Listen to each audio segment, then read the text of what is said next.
So, we're going to take a look at the emotional and identity related challenges that often accompany retirement, along with some counseling strategies to support clients during this major life transition.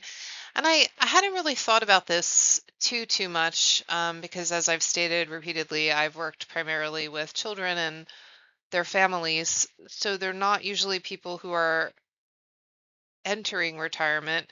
But as I expanded my career horizons a number of years ago, I started working with someone whose wife was uh, significantly older and was new to retirement and was really struggling. And so I dusted off my Erickson and started to really try to understand why some of what was happening for this family, for this couple, for this person who had a very illustrious career, had been a very successful executive and had been looking forward to retirement, but when retirement finally came, was really struggling. So this presentation is born out of that experience. So let's talk about Eric Erickson's influential theory of psychosocial development, because that's where I went back to. So, as we remember, Erickson proposed 8 stages of life, each one marked by a unique identity challenge, and successfully resolving these challenges strengthens the ego and builds psychological resilience. So, if not resolved, these challenges may cause emotional difficulty that resurfaces later in life. And understanding this developmental arc is essential when we're working with clients who are nearing retirement.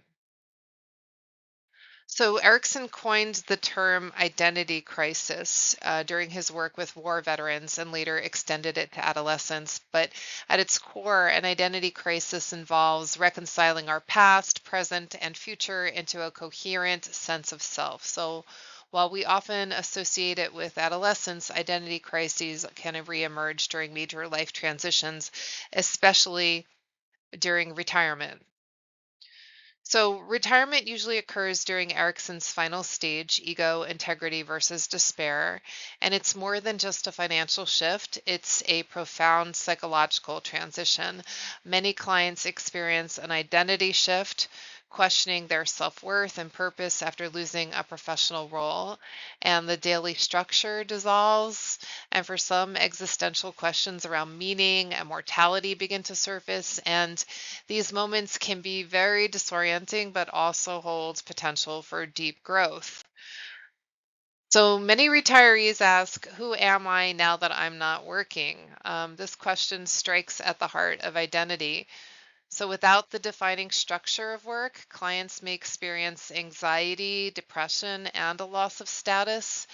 Relationships may fade, leading to social isolation, and without a new sense of purpose, some fall into existential despair. So, our role as counselors and therapists is to help them navigate this terrain with intention and self-compassion.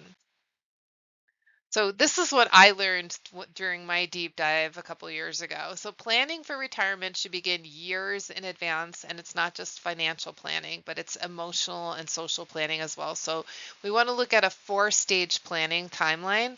So at least 5 years, maybe even 10 before retirement, clients should begin cultivating non-work interests and community ties. And those who do this report a 60% higher life satisfaction. 2 to 3 years before, they might consider part time or phased retirement and envision a life without work. And then 1 year before retirement, they should establish new routines and explore volunteering. Again, I think this could even go beyond 1 year, which reduces depression risk significantly. So, in that first year post retirement, it's crucial to implement planned activities while staying flexible and checking in regularly on identity satisfaction. Now, definitely a strong social network is a protective factor against depression and cognitive decline. So we want to encourage clients to join communities. And ideally, again, this happens pre-retirement, whether these are clubs or classes or religious groups that reflect their values. And volunteering also offers a sense of purpose and allows them to use or grow their skills. Mentorship, very important. Um, Family roles also evolve, and this is an ideal time to deepen intergenerational connections. So, those with diverse social networks are 50% less likely to experience depression or even cognitive loss. So, counseling can be transformative during the retirement transition. First, identity exploration helps clients rediscover who they are outside of work. And narrative therapy is effective in reframing their life story beyond career achievements.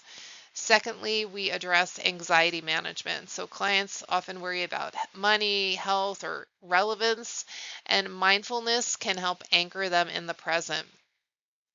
Third, purpose development is key. So legacy projects, like I had mentioned before, mentoring and sort of encore careers can fill the meaning gap. So we should be ready to connect them with resources that support their evolving purpose. So, to wrap up, three major takeaways. First, identity matters. Retirement planning should include emotional and psychological preparation, not just finances. And second, timing is essential. So, we want to encourage clients to begin planning 3 to 5, and I would say 10 years before retiring. And third, Erickson's framework gives us clinical insights. So understanding this psychosocial stage helps us guide clients toward integrity over despair. And ultimately, as counselors and therapists, we have the privilege of helping clients transform retirement into an opportunity for reinvention, connection, and meaning.